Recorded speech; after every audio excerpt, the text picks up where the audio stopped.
Subscribe करें और bell दबाएं ताकि कोई खबर रह न जाए।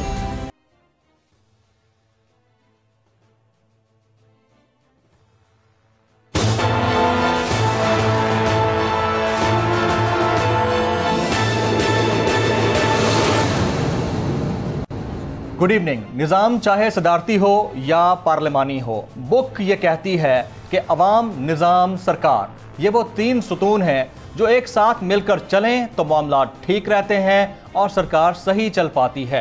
लेकिन अगर हंग पार्लियामेंट हो, अगर हवा में मुअल्लक पार्लियामान हो, यानी चंद सीटों पर हवा में मुअल्लक पार्लियामान हो, तो मसाइल बढ़ते चले जाते हैं। इत्तेहादी नाराज होते हैं, रूठने मनाने का गेम चलता रहता है। इत्तेहादियों की ब्लैकमेलिंग हमेशा से फोर फ्रंट पर रहती है। इत्तेहादी जो चाहते हैं, जब चाहते हैं, जैसे चाहते हैं मनवाते चले जाते हैं और सरकार को किसी ना किसी तौर वो तमाम बातें मानना पड़ती हैं, क्योंकि असल में रोना तो निज़ाम का है। जी हाँ, रोना उस निज़ाम का है जिस निज़ाम के तहत हम गुज़िश्ता 73 साल से बार बार मुसलसल हर गवर्नमेंट के अंदर एक मखलूत किस्म का सेटअप देखते हैं और उस सेटअप के अंदर बार बार हम किसी का रोना, किसी का मनाना, किसी का रूठना ये विटनेस करते चले जाते हैं। ये आज से नहीं, हमेशा से हो रहा है। एक या दो ही ऐसी गवर्नमेंट्स गुजरी होंगी जिन्हें सिंपल मेजॉरिटी मिली या सादा अक्सरियत मिली। बाकी हमेशा मखलूत हुकूमतों के दौरान हमने देखा कि कभी एमक्यूएम नाराज हो रही थी, कभी पीएमएलक्यू नाराज हो रही थी, कभी बीएपी नाराज होती रही और कभी बीएनपी मेंगल नाराज होती रही। तो ये नाराजगियां हैं जो बढ़ती चली जाती हैं, लेकिन इन नाराजगियों के पीछे मामला सारा निजाम का है। हम उस निजाम के अंदर जकड़े हुए हैं जिसने सरकार को जकड़ा होता है, जिसने तमाम तर मामलात को जकड़ा होता है। इसकी मिसाल उस स्विमिंग करने वाले शख्स की सी है जिसके हाथ और पांव दोनों बांधकर उसे स्विमिंग पूल में डाल दिया जाए और कहा जाए कि अब तुम जरा तैर कर दिखा दो। तो इसमें कसूर ना तो इमरान खान साहब का है और ना ही किसी और उस चीफ एग्जीक्यूटिव का जो हमेशा से इस सिस्टम के तहत फंसता चला आया है। होता यह है कि अवाम, निज़ाम, सरकार, इसमें निज़ाम सरकार को नचाता है, अवाम तमाशा देखती रहती है और सरकार हमेशा नाचती चली जाती है। इंतहाई अफसोसनाक अलमिया है, जिसे हम विटनेस करते आ रहे हैं और न जाने कब तक विटनेस करते आएंगे। अब गुज़िश्ता रोज़ ही की बात है कि अख्तर मेंगल साहब ने जिस तरह फ्लोर ऑफ द हाउस पर ऐलान कर दिया कि वो इत्तेहादी के तौर पर अलहदा हो रहे हैं गवर्नमेंट से।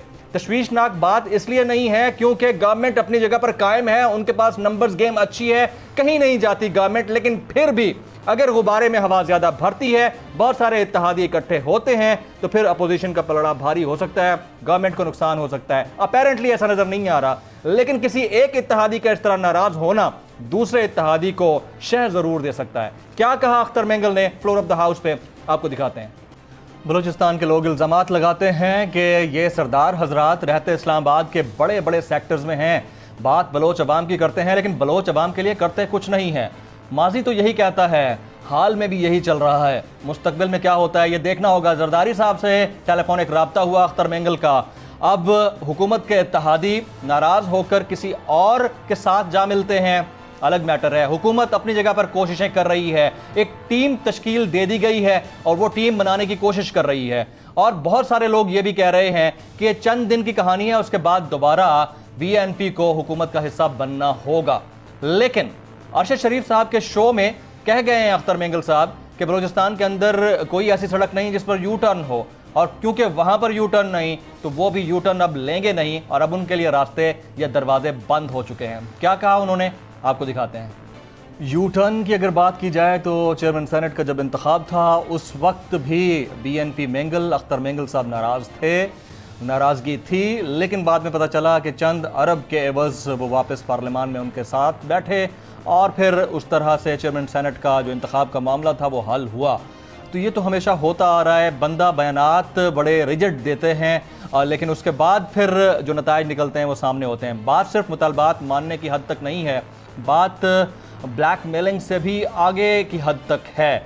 और अब ये ब्लो अगर मज़ीद डेवलप होता है तो बाकी इत्तेहादी, अगर हम पार्टी फिगर्स को देखते हैं, वो अगर नाराज़ होते हैं, खुदा ना खास्ता इस वक्त 184 टोटल पाकिस्तान तहरीक इंसाफ के इत्तेहादियों की मिलाकर सीटें हैं पार्लियामान के अंदर, जिसमें से 4 अगर बीएनपी के निकाल ली जाएँ तो 180 बचती हैं।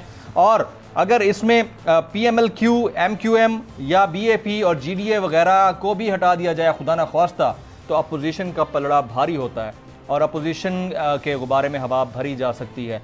लेकिन ये फ़िलहाल होता हुआ दिखाई नज़र नहीं आता। अलबत्ता पंजाब के अंदर एक फॉरवर्ड ब्लॉक का जो फैक्टर है वो विटनेस होता हुआ नज़र आता है और एक दो लोग जो इत्तेहादी थे बड़े शदीद किस्म के नाराज़ हैं और नाराज़गी उनकी बढ़ती चली जा रही है। मैं अपने तमाम गेस्ट पैनलिस्ट को वेलकम कहता हूं। आज का हमारा बड़ा ही डाइवर्सिफाइड किस्म का पैनल है। इसमें जनाब तारिक महमूद साहब, सीनियर सहाफ़ी, तज्ज़ियाकार, एंकर पर्सन, वो स्टूडियोज़ में हमारे साथ मौजूद हैं। जमालदीनी साहब, सेनेटर डॉक्टर जहाज़ेब जमालदीनी साहब, BNP मेंगल से आपका ताल्लुक़ है। आजकल तो स्टार ऑफ द वॉर यानी कि हर जगह डिस्कस हो रही है BNP मेंगल, वो हमें ज्वाइन कर चुके हैं। Maliha Hashmi social media activist से ज़्यादा तज्ज़ियाकार हैं और इंडियन TV चैनल्स पर जिस तरह उनको सही टक्कर दे रही होती हैं और आजकल इनके तज्ज़िये बड़े वायरल हो रहे हैं, तो वो आज हमें ज्वाइन कर रही हैं। और पाकिस्तान तहरीक इंसाफ से जनाब शौकत बसर साहब हमारे साथ इस वक्त स्काइप लिंक पर मौजूद हैं। बसर साहब, आपका भी बहुत बहुत शुक्रिया। सबसे पहले जमालदीनी साहब, आपसे मेरा सवाल, असल मसला है क्या, बोन ऑफ कंटेंशन है क्या आप लोगों की कि पीछे हटना पड़ गया? और ये पहले भी हो चुका है, जब चेयरमैन सेनेट के इंतखाब के हवाले से बातचीत चल रही थी तब भी आप लोग नाराज़ हुए, उससे पहले भी नाराज़ हुए, लेकिन बाकायदा ऐलान जो है ये कल हुआ, तो क्यों हुआ ऐसा? शुक्रिया मोहतरम। पहली बात तो ये है कि हमें जिस MOU पे हमने साइन किया था पिछले 2 साल पहले 18 अगस्त को जी, उसमें ये डिसीजन हुई थी कि भी हमने उन्हें पहले कहा था कि आप इन्हें अच्छी तरह देख लें, अगर आपको पसंद आए आप इसे कबूल फरमा सकते हैं और इस पर अमल दरामद करवा सकते हैं तो आप हमें बता दें। तो उन्होंने फौरी तौर पे कहा कि पहले मेरे पास आए शामोद कुरैशी साहब यहीं पे जो है प्लाजेज़ में, तो उन्होंने कहा कि हमें ये कबूल है और हम इस पर यकीनन अमल दरामद करवा देंगे, क्योंकि ये हमारे अपने नारे हैं जो हम कंटेनर टेलीविज़न जो है ना चैनल्स पे, जलसों में और दीगर अपने पार्टी के जो है ना जितने भी हमारे एक्टिविटीज़ हैं उसमें हम ये तमाम पॉइंट्स रख चुके हैं। तो हमने कहते हो कि हमने MOU पे क्वेटा में सिग्नेचर हुई, उसके बाद था उस MOU में 6 पॉइंट कमिटमेंट्स के मेजर पॉइंट्स थे, वो क्या थे जो आप कहते हैं पूरी नहीं हुई? उसमें जी 6 पॉइंट्स थे। एक तो ये कि मिसिंग पर्सन उन्हें रिलीज करना, बाइज्जत तौर पे उन्हें कोर्ट कचहरी में पेश करना। दूसरी बात ये थी कि संदक रिकॉर्डिंग वगैरह जिसमें व्हाट्सएवर है वहाँ पे एक रिफाइनरी का क़याम, ताकि अहले बलूचिस्तान वालों को भी जो है ना रोज़गार के मौके नसीब हों। फिर आपके फेडरल सब्जेक्ट में 6% जो कोटा मुकर्रर किया गया है उन पे जो अमल दरामद करवाना, और फॉरेन सर्विसेज में और बोर्ड ऑफ डायरेक्टर में फेडरल सब्जेक्ट में जितने भी हैं उसमें अपने लोगों को इनमें से किसी बात पर अमल नहीं हुआ? इसमें सो फार इनमें किसी पे नहीं हुआ। सिर्फ 418 बंदे रिलीज किए गए, लेकिन 500-600 से ज्यादा मजीद जो है ना उठाए गए, तो डिसबैलेंस हुआ सिस्टम। अच्छा, और लेकिन फिर साथ साथ आपके ऊपर इल्ज़ामात ये भी तो है ना कि आप लोग हॉर्स ट्रेडिंग करते हैं, आप लोग पैसे मांगते हैं, ब्लैकमेल करते हैं, और इत्तेहादी हमेशा माजी में जब जब देखा गया है उनकी कोई ना कोई मुतालबात होते हैं जिसकी वजह से मखलूत सेटअप में गवर्नमेंट या सरकार हमेशा से ज़ेर अताब रही है। तो क्या यही मौक़िफ़ अब भी रहेगा आप लोगों का कि मुतालबे माने जाएंगे तो वापस आ जाएंगे आप लोग? देखें जी, बिल्कुल गलत है। पहली बात तो ये कि एक MOU साइन हमने किया था, उसके बाद जो प्रेसिडेंशियल इलेक्शन हुए थे एक और MOU पे भी हमने साइन किया था जिसमें 9 पॉइंट्स थे। बलूचिस्तान के जुमला डेवलपमेंट्स के बारे में हमने कहा था कि आपने उन्हें जेर नज़र रखना है, आपने आपकी नज़रों में हो, उसके लिए स्पेशली आपने उनका ख्याल भी करना है, और वहाँ पे डेवलपमेंटल व्हाट्सएवर स्कीम्स है उसमें आपने अहले बलूचिस्तान को स्कीमें देनी है, और साथ ही स्पेशल फंड 200 अरब सालाना आपने देना है। हमारे प्रेसिडेंट साहब जो आज प्रेसिडेंट साहब उसके बाद बने थे हमारे वोटों से और दीगर दोस्तों के वोटों से, उन्होंने खुद कहा कि ये ड्राफ्ट मुझे दे दे, मैं इसमें थोड़ी सी तरमीम कर लूंगा। एज सच जैसे कि उन्होंने तरमीम की उसी तरह हमने उन्हें कबूल किया। और सो फार इससे पहले आप लोगों का जब कॉन्फ्लिक्ट हुआ था और चेयरमैन सेनेट का मामला चल रहा था उस वक्त इंतखाब का, तो आप लोग वापस आए तो किस बेस पे आए थे? क्या पैसों का मामला था, कोई और मामला था? उसमें कंट्रोवर्सी वगैरह कुछ ऐसी नहीं थी। चेयरमैन सेनेट का जो इलेक्शन था, देखिए ना, हमने जो है ना प्रेसिडेंटशिप के इलेक्शन में उन्हें वोट दिया, स्पीकरशिप में दिया, डिप्टी स्पीकरशिप में दिया। उसके बाद जितने भी अंदाजा नहीं था कि बात नहीं मानी जा रही है आप लोगों? नहीं, बात नहीं मानी जा रही थी। नहीं, मैं तो यही कह रहा हूँ, बार बार हमारे 25-26 जो है ना उनके साथ मुज़ाकरात हुए, हमने बार बार उन्हें कहा कि अगर आप नहीं मानेंगे तो बालत मजबूरी मैं अपने पार्टी के सेक्रेटरी एग्जीक्यूटिव के ऑर्डर्स के मुताबिक मैं आपको क्विट कर सकता हूँ, मैं दूर जा सकता हूँ। ये मैंने पहले उन्हें कहा था, मेरी पार्टी के सरबराह ने कहा था। कितने दिन में मान रहे हैं आप लोग? माने कि अभी काफ़ी देर हो चुकी है। अच्छा, देर हो चुकी है, बहुत देर। आप पाकिस्तान पीपल्स पार्टी का इल्हाक होने जा रहा है आपके साथ, ऐसा है जी? किसी के साथ भी नहीं हो रहा है फिलहाल। हमें जो है साहब से बात आपको याद होगा, आपको याद होगा मुलाकातें हम किसी से भी कर सकते हैं, पीटीआई से भी कर सकते हैं, उनसे दोस्ताना ताल्लुकात हम यकीनन रखेंगे। लेकिन सर टाइमिंग बड़ी इंपॉर्टेंट होती है ना। अब गुज़िश्ता रोज ये वाकया हुआ, उसके बाद जरदारी साहब से आपकी टेलीफोनिक राब्ता हुआ मेंगल साहब का। वो तो जैसे कि मुज़ाकरात, मुलाकात, जरस सलाम दुआ सबकी होती है। जमीयत उलमा इस्लाम ऑल पार्टी कॉन्फ्रेंस बलूचिस्तान के बारे में कर रहे हैं, उन्होंने हमसे रब्ता किया है, यकीनन उसमें भी हम जाएंगे।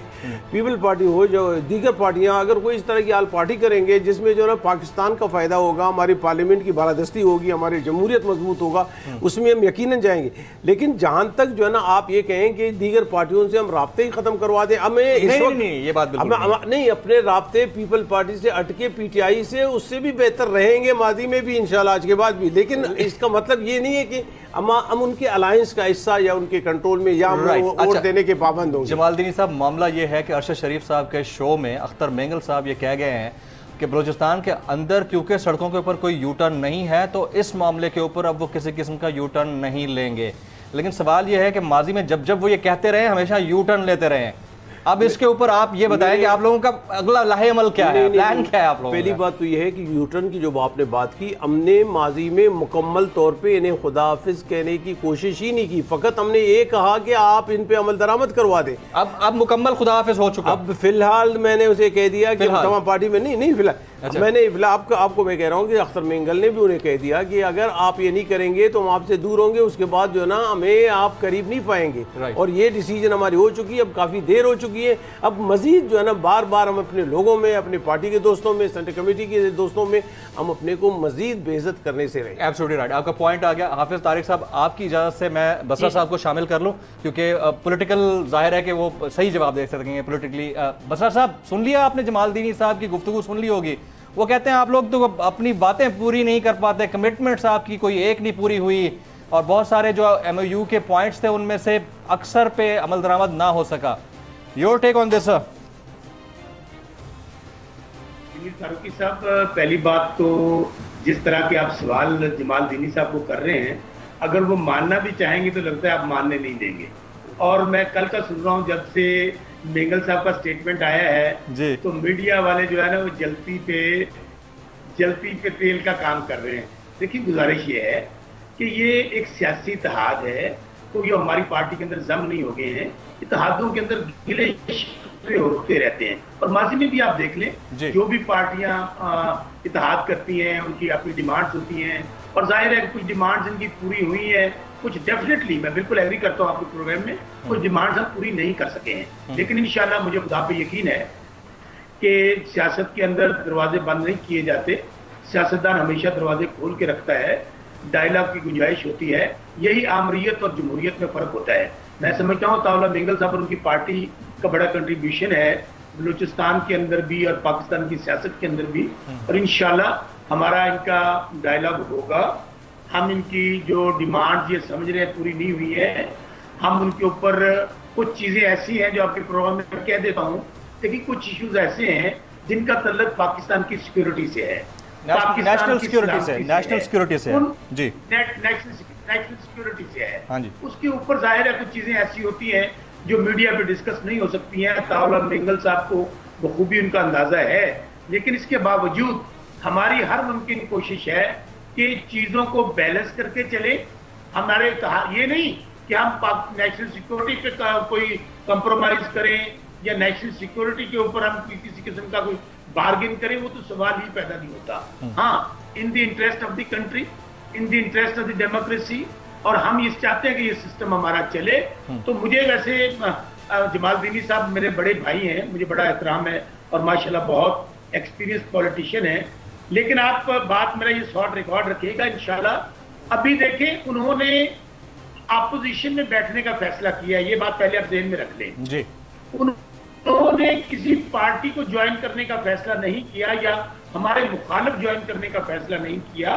तो इस तरह तो मैं समझता हूँ चीजें जो होते हैं उन्होंने स्पेस छोड़ी है, हम इनसे डायलॉग करेंगे। और बार बार मैं कहता हूँ इश्यूज आ जाते हैं, माजी में आप देख लें कि अगर मैं एमपीएम की मिसाल दूं, पीपल्स पार्टी के बाद बहुत थिन मेजोरिटी थी, बहुत बार एमपीएम बाहर गई, अंदर आई, उसके बाद फिर दोबारा निगोशिएशन हो जाती थी।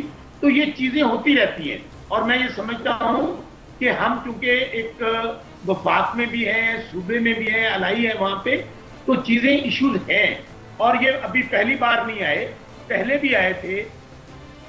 हाँ, ये इश्यूज आते रहते हैं। बसरा साहब, आपका पॉइंट बड़ा वैलिड है, लेकिन अगर आप मेरे प्रोग्राम का पूरा इंट्रो और उसके साथ शामिल सारे शॉर्ट्स सुनेंगे, आपको अंदाज़ा होगा कि मेरी इसमें एनालिटिकल लाइन क्या रही है, क्योंकि आपने सिर्फ एक सवाल सुना और कुछ गुफ्तगू के पॉइंट सुने, इसलिए आपने इतनी सारी बातें कर दी। वो आप जरूर सुनिएगा, आपको मौका मिले। मैं हाफिज तारिक साहब को शामिल करता हूँ।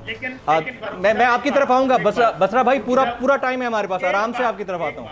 जी जी, सिर्फ एक फिक्रा कहना है, एक फिक्रा। जी जी, तुसी हाथ थोड़ा रखो, सीने में बना लांगे। मैं तो चाहता हूँ आप लोग मान जाए। मुझे कभी कोई, मेरा पर्सपेक्टिव ही यही है कि हमेशा कोalition गवर्नमेंट में निज़ाम के तहत चलने वाली इस तरह की गवर्नमेंट्स में नुकसान सरकार को होता है और वो कुछ कर नहीं पाती। ये तो मेरा पर्सपेक्टिव यही रहा है। मैं जरा तारिक भाई को शामिल करूँ। तारिक भाई, कोई इसमें से कुछ निकलेगा इस चीज़ में से जो अख्तर मेंगल साहब ने गुज़िश्ता रोज़ ऐलान किया है, या फिर चंद दिन बाद दोबारा से हमें ये खबरें सुनने को मिलेंगी दोबारा एक हो गए? देखिए, मुझे लगता नहीं है जमील भाई कि अब सरदार अख्तर मेंगल साहब के पास सियासी तौर पर इतनी ज़्यादा गुंजाइश है कि वो जाके हुकूमत के बाज़ाब्ता इत्तेहादी होने का दोबारा अनाउंसमेंट करें। अच्छा। आज को लगभग 2-2.5 घंटे में उनके साथ मुलाकात रही है, इंटरव्यू भी मैंने उनका किया, काफ़ी बातें हुई हैं। अच्छा। एक तो ये कुछ हमारे साथ भी शेयर कर दें ताकि हम ये मैं आपको बताता हूँ। एक तो सादिक संजरानी साहब को टास्क मिला है, वो उनसे राब्ते भी कर रहे हैं और वो बातचीत कर रहे हैं हुकूमत की तरफ से। लेकिन मैं आपको बताऊं कि जिस वक्त सरदार अख्तर मेंगल साहब तकरीर करने जा रहे थे, उससे पहले भी आखिरी वक्त तक उन्हें मनाने की कोशिश करती रही है गवर्नमेंट। यहाँ तक कि बाबर एवान साहब ने, ये जो मेरी इत्तलात हैं उसमें ये तक कहा कि आप इंतज़ार कर लीजिए, इमरान खान साहब जब तक वापस नहीं आ जाते उस वक्त तक इंतज़ार करें। उससे 2 दिन पहले, यानी एक तो सरदार साहब ने 1 दिन पहले अनाउंसमेंट करनी थी, उन्हें मौका नहीं मिल सका असम्बली में तकरीर करने का जिस दिन बिलावल साहब ने तकरीर। उससे 2 दिन पहले असद उमर साहब, परवेज़ खटक साहब और कासिम सूरी साहब ये गए हैं और उन्होंने मुलाकात की है। सरदार अख्तर मेंगल साहब ने पेपर उठाया, इनके सामने रखा कि उन्होंने कहा कि ये पॉइंट्स हैं जो हमारे आपके हुए थे, इसमें से किसी के ऊपर अगर 20% भी अमल दरामद हो गया तो उस पर टिक कर दें। हुकूमती टीम किसी एक नुक्ते के ऊपर भी टिक नहीं कर सकी। ये तो सूरत हाल।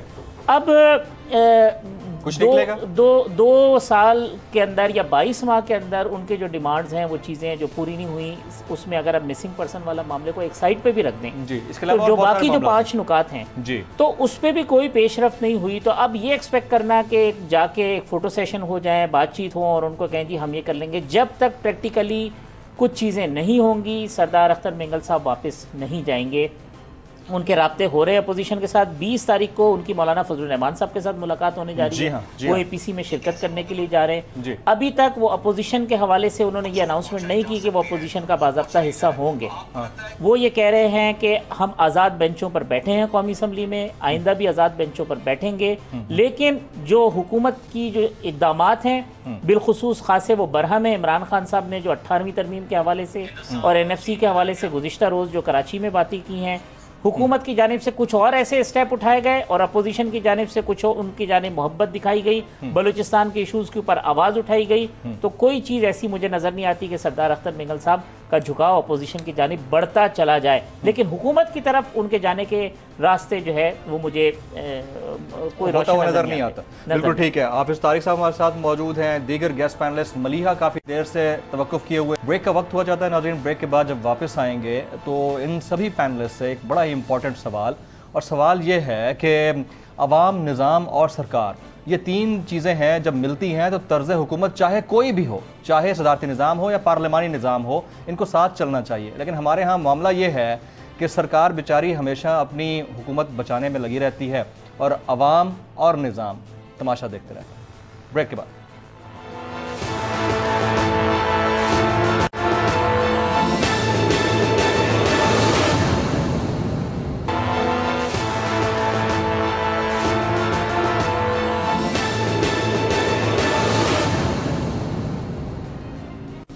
Welcome back. तमाम मुअज़्ज़ज़ मेहमानान हमारे साथ मौजूद हैं। मलिहा ने काफ़ी देर से तवक्कुफ़ किया हुआ था। मलिहा, ये मामला हो चुका है और जिस तरह हाफिज़ तारिक भाई अभी फरमा रहे थे कि उनको नहीं लगता कि अख्तर मेंगल साहब इस सारे मामले पर अब पीछे हटने वाले हैं।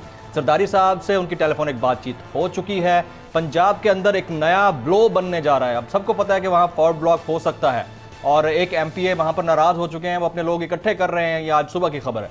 तो अगर ये होता है और मज़ीद इत्तेहादी शामिल होते हैं, इसमें कोई शक नहीं है कि हुकूमत के पास अभी बाकी इत्तेहादियों को मिलाकर नंबर्स अच्छे हैं, गवर्नमेंट को कोई ख़तरा अभी फ़िलहाल बज़ाहिर नज़र नहीं आता। लेकिन अगर PMLQ, MQM, दीगर इंडिपेंडेंट्स वो हटते हैं या BAP वो अपोजिशन की तरफ जाते हैं, फिर तो मसला हो सकता है। मलिया जी जमील, बहुत शुक्रिया। देखें, सबसे पहली बात तो ये है कि ये BNP वाले BAP को भी अभी तक अपने साथ नहीं मिला सके। BAP भी इनके साथ इन डिमांड्स के साथ नहीं खड़ी हुई और ऐसा पहली मर्तबा नहीं हुआ BNP की तारीख में कि ये नाराज़ हुए हों किसी हुकूमत से। हर बार ये नाराज़ होते हैं और थोड़ी बहुत नेगोशिएशन होती है, थोड़ी बहुत आपस में बातचीत करके डायलॉग करके मसला हल हो जाता है। लेकिन सवाल ये है कि माजी में जो डायलॉग्स होते रहे और जो कंसेशंस हुकूमत से लेने की कोशिश की गई, क्या वो बलोच अवाम के लिए थे या इन बलोच सरदारों के लिए थे जो कि पॉलिटिकल फिगर्स हैं वहाँ के? और फिर ये कि फेडरल हुकूमत, चलें पाकिस्तान तहरीक इंसाफ की हुकूमत को अगर कहा भी जाए कि इन्होंने 2 साल में इनके जो रिजर्वेशंस थी, इनकी जो डिमांड्स थी, वो पूरी करने में नहीं वो कामयाब हो सके, तो क्या लोकल बलोच लीडरशिप पिछले 40-50 साल में कामयाब हुई है बलोच अवाम की कोई एक भी डिमांड पूरी करने में? सवाल तो ये है। और जो आज की ऑपोजिशन है जमील, याद रखिए कि ये कल तक की हुकूमतें थी। ये पिछले 40 साल बारी बारी हुकूमत करती रही है पीपल्स पार्टी और नून लीग, और अगर पिछले 40-50 साल हुकूमत में रहकर ये इनके मुतालबात पूरे नहीं कर सकी और ये लोकल बलोच लीडरशिप खुद भी अपनी आवाम के मुतालबात पूरे नहीं कर सकी पिछले 40-50 साल, तो 2 साल की पाकिस्तान तहरीक इंसाफ से ये उम्मीद रखना कि फौरी तौर पर ये 6 नुकात जो इनके पूरे हो जाते, ये मेरा ख्याल है कि थोड़ी एक अनरीजनेबल किस्म की बात है। मेरा इसमें तज्जिया अगर आप पूछें तो ये है कि इस वक्त चूंकि वो कहते हैं ना लोहा गर्म देखकर चोट करना, सो इनको ये दिखाई दे रहा है कि इस वक्त पाकिस्तान तहरीक इंसाफ की हुकूमत लोहा गर्म ना होने देती ना पाकिस्तान तहरीक इंसाफ, ये भी तो एक बड़ा अलमिया है ना। बिल्कुल अलमिया, इत्तेहादियों को तो नाराज करते रहते हैं, वो पब्लिक को भी नाराज कर देते हैं। अच्छा, इत्तेहादी तो एक साइड पे रह गए, मैं तो चूंकि अवाम की तर्जुमान हूं तो मैं तो कहती हूँ कि अवाम को पाकिस्तान तहरीक इंसाफ अगर खुश रख लेना तो कोई फर्क नहीं पड़ता कि कोई इत्तेहादी क्या कह रहे और ऑपोजिशन क्या कह रही है। पाकिस्तान तहरीक इंसाफ, चलें कोविड क्राइसिस तो एक तरफ, लेकिन अभी तक इनकी सबसे बड़ी कमजोरी ये रही कि हम जिस मीडिया पर हम आप बैठे हैं, यहाँ पर ये कोई इफेक्टिव मीडिया स्ट्रेटजी नहीं ला सके अभी तक। ये 2 रुपए का काम करके आधे रुपए का भी नहीं बेच पाते, जबकि माजी की हुकूमतें 2 रुपए का काम करके 2000 रुपए का बेचती थी। तो ये तो नाकामी बिल्कुल पाकिस्तान तहरीक इंसाफ की है, जिस पे खान साहब को बहुत काम करने की पब्लिक को ये भी कह देना कि पब्लिक तो जाहिल है, चाहे वो लाहौर से ताल्लुक रखती है। अच्छा, खैर मेरा भी ताल्लुक लाहौर से लेकिन मैंने बहुत सारे तुम्हारे दोस्त हैं बड़े नाराज हैं इस जुमले के ऊपर, चाहे जितनी माफी मांग ली जाए।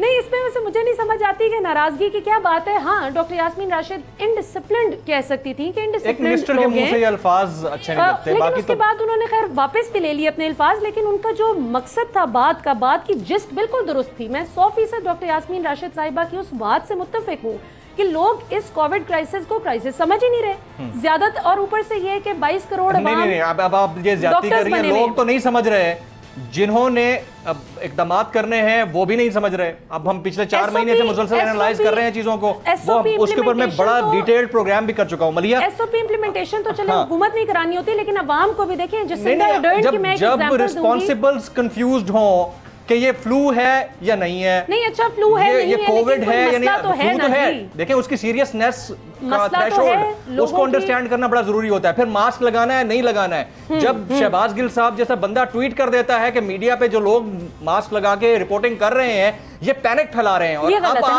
अब आप लोग वही चीज एनफोर्स कर रहे हैं कि जिसने नहीं पहना उसके खिलाफ कार्रवाई होगी। That's something unreasonable. इसके ऊपर बात बनती है। भैया आपने पॉइंट बड़ा अच्छा रेज किया। मैं जमालदीनी साहब की तरफ जाता हूँ। जमालदीनी साहब, ये वैसे इल्ज़ामात नहीं है, इसमें कुछ हक़ायक़ भी हैं। बलूचिस्तान के लोग भी, उनमें सरफराज बुगटी साहब भी शामिल हैं और वहाँ की पब्लिक भी शामिल है। मैं वहाँ गया तो वो अक्सर ये कहते हैं कि यहाँ के जो सरदार हैं उनके घर तो F6 F7 इस्लामाबाद के अंदर हैं। वो 5 साल में तो कभी 1 दफ़ा 2 दफ़ा चल के नहीं आए, हुकूक वो बलूचिस्तान के मांगते हैं। तो ये क्वेश्चन तो वैलिड है ना सर? मोहतरम, अगर इसका जवाब आपने सुनना है तो मुझे जो है ना 2-4 मिनट दें और आप इंटरप्ट ना करें। Yes please. पहली बात तो यह है कि देखें ना, हमारे यहाँ आज से नहीं, हमारे पाकिस्तानी अवाम को गुमराह करने की खातिर जब से पाकिस्तान बनी है इस तरह की प्रोपेगेंडा करते चले आ रहे हैं। हमारे यहाँ जो है ना एक मतलब ये बताऊँ कि रिचेस्ट प्रोविंस ऑफ पाकिस्तान के लोग जो है ना कसम पुरसी की ज़िंदगी गुजार रहे हैं, और आखिर उनके जो है ना नेशनल असम्बली के मेंबर, प्रोविंशियल असम्बली के मेंबर, सेनेटर्स जो यहीं से होके गए थे वो बागी बन गए और उन्होंने पाकिस्तान को तस्लीम करने से जो है ना इज्तनाब किया। कहते हैं आज के बाद मैम यहाँ पे चल नहीं सकते। आज तक उसके लिए कोई कमीशन बनी, कोई इन्वेस्टिगेटर वहाँ पे है, इन्वेस्टिगेट उन्होंने किया।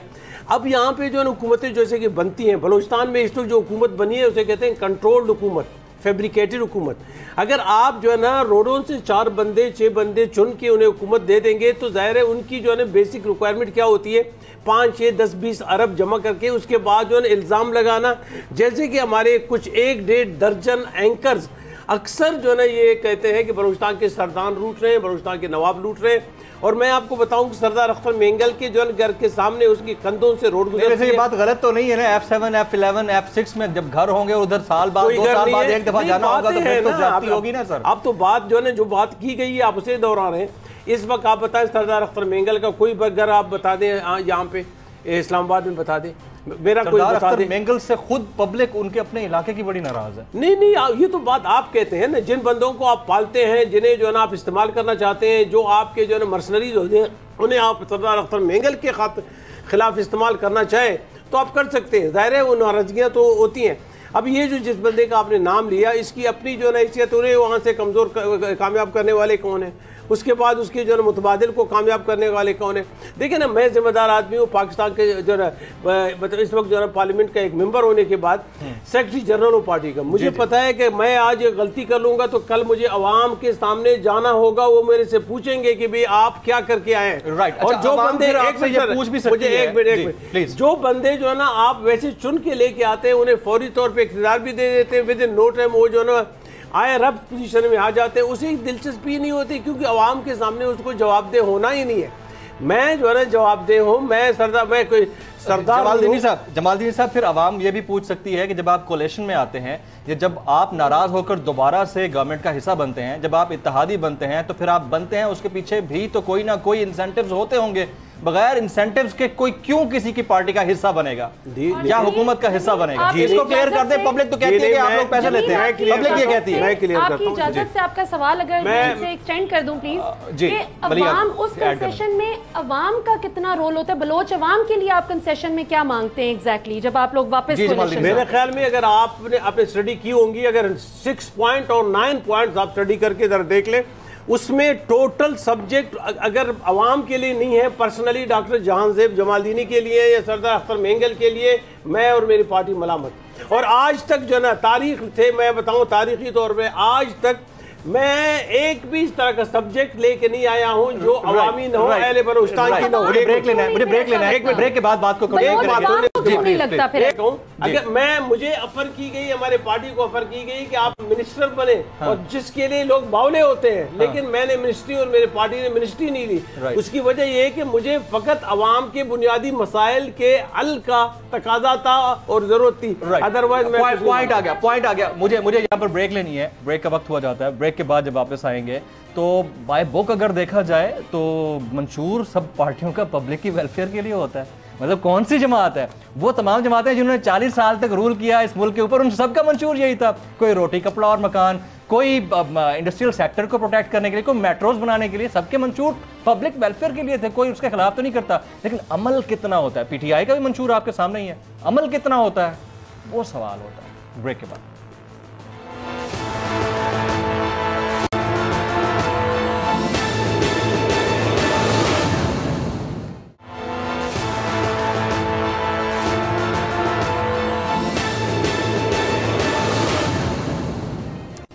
Welcome back. हाफिज़ तारिक साहब से पूछते हैं, हाफिज़ भाई आपका एक बड़ा लंबा एक्सपीरियंस है सहाफ़त का, दश्त की सयाही आपने की, हम आपके शागिर्दों में से हैं, तो ये फरमाइए कि हमारा जो निज़ाम है, हमारा जो सिस्टम है, ख़ास तौर पर ये कोलेशन गवर्नमेंट का, मैं तो जब से आंखें खोली हैं यही देखता आया हूँ, कोई एक आध हुकूमत आई होगी जिसमें सादा अक्सरियत सिंपल मेजॉरिटी मिली होगी किसी गवर्नमेंट को, वरना तो पूरे 4-5 साल वो भी पूरे नहीं होते, 2.5-3 साल इसी कश्मकश में होता है कि हुकूमत कैसे बचानी है, काम तो दूर की बात।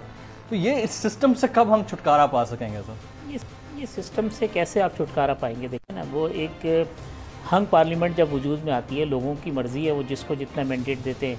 97 में नवाज शरीफ साहब को मिली थी 2/3 मेजॉरिटी, उसके बाद की सिचुएशन भी आपने देख ली कि क्या हुआ। फिर उसके बाद जो पीपल्स पार्टी ने कोलिशन गवर्नमेंट चलाई वो भी है, जिसका इशारा शौकत बसरा भाई ने किया कि एमक्यूएम का आना और जाना उसके अंदर से। फिर अब ये 2018 के जो इलेक्शन थे उसके अंदर भी सिचुएशन ऐसी है कि इमरान खान की हुकूमत तो बैसाखियों के ऊपर खड़ी हुई है और इमरान खान का कोई भी इत्तेहादी ऐसा नहीं है जो उनके साथ रहने के लिए तैयार हो। बीएनपी की सिचुएशन आपने देख ली, एमक्यूएम जो है 1 मिनट हुकूमत के साथ नहीं रहना चाहती।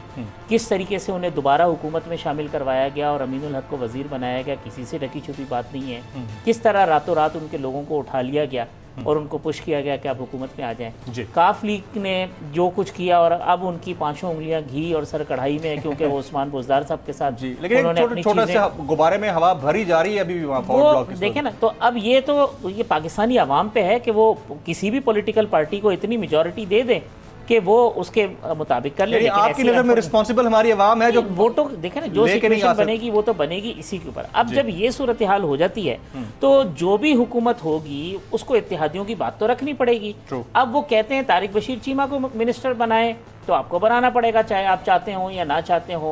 अब बलूचिस्तान अवामी पार्टी का तो मामला यह है कि उसके स्टेक बलूचिस्तान के अंदर भी है, उनका चीफ मिनिस्टर भी है, तो वो बहुत सारी चीज़ों के ऊपर कॉम्प्रोमाइज़ करके बैठे हुए हैं। लेकिन अब बात ये आती है कि ये जो हुकूमत आई, जिस तरह मलिया ने कहा, तब्दीली के नाम पे आई थी। इमरान खान साहब तो एक होप लेके आए थे। इमरान खान साहब का मेरी नज़र में सबसे बड़ा जुर्म यह है कि वो कौम की उम्मीद को तोड़ने के मुजरिम थे। कौम ने यह तवक्को की थी कि पाकिस्तान पीपल्स पार्टी या पाकिस्तान मुस्लिम लीग नून या माजी की हुकूमतें या माजी की आमरीतों के नतीजे में पाकिस्तान का जो हाल हुआ है, इमरान खान साहब की हुकूमत आएगी, वो मुल्क बदला हुआ होगा। अगले दिन आएंगे, हमें वो खुद उन्होंने उम्मीदें दिलाई, ऐसे ऐसे ख्वाब दिखाए कि लोग बाहर से नौकरियां लेने के लिए आएंगे। फिर आए जुल्फी बुखारी साहब नौकरी लेने के लिए और बहुत सारे लोग आए। उन्होंने ख्वाब दिखाया था कि जनाब ये एक नई जो है वो सहर तुलू होगी, यहाँ पर जो है वो मेरिट पे चीज़ें होंगी। आहिस्ता आहिस्ता आहिस्ता आप अपनी ख़ुद चीज़ों के साथ बदलते चले गए।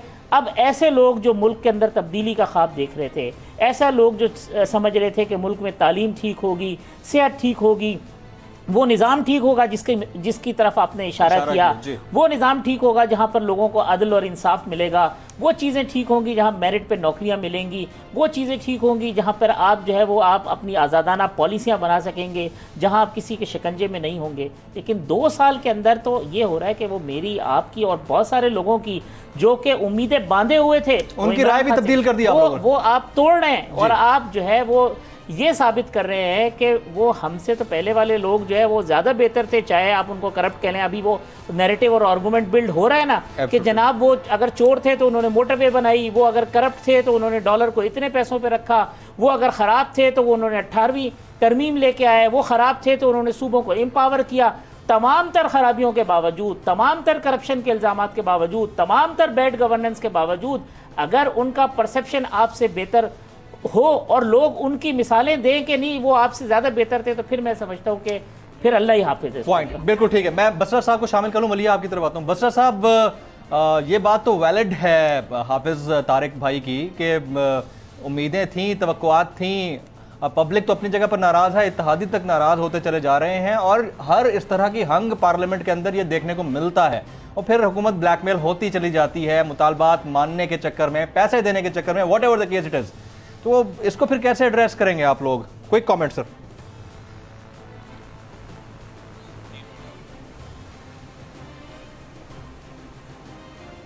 बसरा साहब आवाज आ रही है आपको? मैं यही बात फिर मलिया की तरफ लेके जाता हूँ। मलिया एक जुमला ऐड कर दूं जी प्लीज। कि इस हुकूमत को जितनी जाहिरी और बातनी सपोर्ट है ना, उसके अंदर ये सबसे कम अपने इत्तेहादियों से ब्लैकमेल हुई है। सबसे कम लीस्ट बॉर्डर इत्तेहादी इनके मामले के ऊपर। इन्होंने जिस तरह माजी की हुकूमतें एक AC और DC की जो ट्रांसफर पोस्टिंग्स के ऊपर जो है ना वो ब्लैकमेल होती थी, इमरान खान साहब को ये बहुत बड़ा एडवांटेज है कि बड़े बड़े इत्तेहादी जो है ना उनके सामने कोई डिमांड लेकर नहीं गए। अगर वो डिमांड लेके गए हैं तो वो अपने इलाके के लोगों के लिए, अपने हल्के के लोगों के लिए, अपनी कॉन्स्टिट्यूंसीज के लिए लेके गए, ताकि वो अगर हुकूमत में बैठे हैं तो इसका फायदा उठा के कुछ काम कर सकें। अगर वो काम भी नहीं करा सके इमरान खान साहब और उनकी हुकूमत, तो फिर जो है तो फिर बंदा क्या बात कर सकता है। Maliha, your take please. जी, जमील तारिक साहब बात कर रहे थे कि तब्दीली की उम्मीद लोगों की टूट गई है। मैं इससे डिसएग्री करना चाहूंगी इनकी इस ओपिनियन से कि अवाम आज भी तब्दीली का ख्वाब देखती है। अवाम अच्छी तरह समझती है और जानती है कि जिस मुश्किल हालात में इमरान खान को हुकूमत मिली, जो पाकिस्तान के ख़जाने का हाल था, कौमी ख़जाना जब आपको नेगेटिव में मिले और फिर ऊपर से कोविड क्राइसिस भी फ़ौरन से ही आ गया। कोविड क्राइसिस से पहले हमारी मईशत बेहतर हालात में थी। आपको पता है कि जब इतने दिगरगुं हालात हों तो उनको ठीक करने में टाइम लगता है।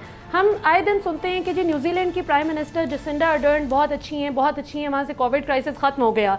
अगर आपने उन्हीं जसिंडा अर्डर्न साहिबा का वो स्टेटमेंट सुना हो जिसमें उन्होंने कहा कि मैं अकेले कभी भी ये नहीं कर सकती थी जब तक मुझे अवाम का ताउन हासिल ना होता। सो अवाम इमरान खान साहब के साथ पूरी तरह से ताउन करने के लिए तैयार है। हाँ, कमजोरियां हैं, बिल्कुल कमजोरियां हैं, हर जगह कमजोरियां हैं, बहुत जगह सुनते वो गुजार दिया। Let's stop living in the lala's land. 1 crore 20 lakh लोग बेरोजगार हो गए, 40% से ज्यादा लोग पॉवर्टी लाइन के नीचे चले गए। कंप्लीट कर लेने थे तारिक साहब, मुझे कंप्लीट कर लेने थे। सबसे इम्पोर्टेंट चीज ये है मलिया, क्विक कमेंट कीजिए, टाइम कम है। के दौर में वजीर आजम हाउस का खर्चा ही आप निकाल लेना, वो सब ठीक है, 1 अरब 40 करोड़ था। 60% इमरान खान ने उसको कम करके कहां तक 67 करोड़ तक ले आए। सो ये छोटी छोटी चीजें जो अवाम नोट करती है। नए घर बन रहे हैं, नई चीजें, गवर्नर हाउस की दीवारें कब टूटेंगी, प्राइम मिनिस्टर हाउस की दीवारें कब टूटेंगी, यूनिवर्सिटी कब बनेगी, ये सब चीजें भी अपनी जगह पर हैं। मलिया योर पॉइंट टेकन। जमालदीनी साहब, फिर हम समझ लें कि आप लोग अब बिल्कुल छोड़ चुके हैं अपनी जगह पर। एक क्विक कमेंट इस पर कर दीजिएगा कि ताकि ये फिर सनद रहे कल को। फिर मैं आपसे मैं इसका जवाब भी दूंगा और साथ ही साथ ये कहूंगा कि अवाम का नाम बार बार लिया जाता है कि अवाम, ये एक रिटोरिक हो चुकी है फ़कत अवाम को तसल्ली देने और उन्हें जो है ना खुश करने के लिए। अदरवाइज कोई भी हुकूमत, आज की हुकूमत, कल के हुक्मरान, उससे पहले के हुक्मरान भी अवाम कहते थे। और दूसरी बात यह है कि बाज़ औक़ात बाज़ लोगों को तो अवाम लेके आए हैं, बाज़ लोगों को अवाम लेके नहीं आए, उन्हें लाया गया है। अब भी अगर किसी को ज़बरदस्ती किसी से जो अवाम पे तोपेंगे तो ज़ाहिर वो काम कर नहीं सकेगा। और फिर तीसरी बात यह है कि माइग्रेटरी बर्ड जो एक पार्टी को छोड़ के अक्सर जो है ना सफर करते हैं दीगर पार्टी, आप लोगों ने भी किया ये काम, दीगर पार्टियों के पास ये जो भागते रहते हैं। और इनका काम है क्या? इनका काम फकत ये है कि यहाँ अपने केस खत्म करना, वहाँ पे कुछ बटोरना।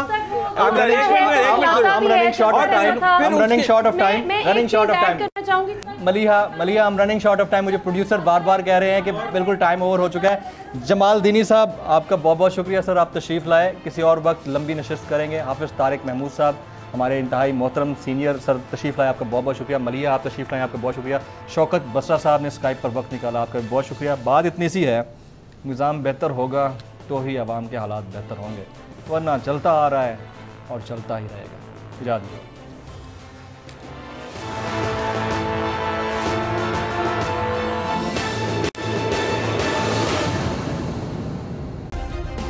सब्सक्राइब करें और बेल दबाएं ताकि कोई खबर रह न जाए।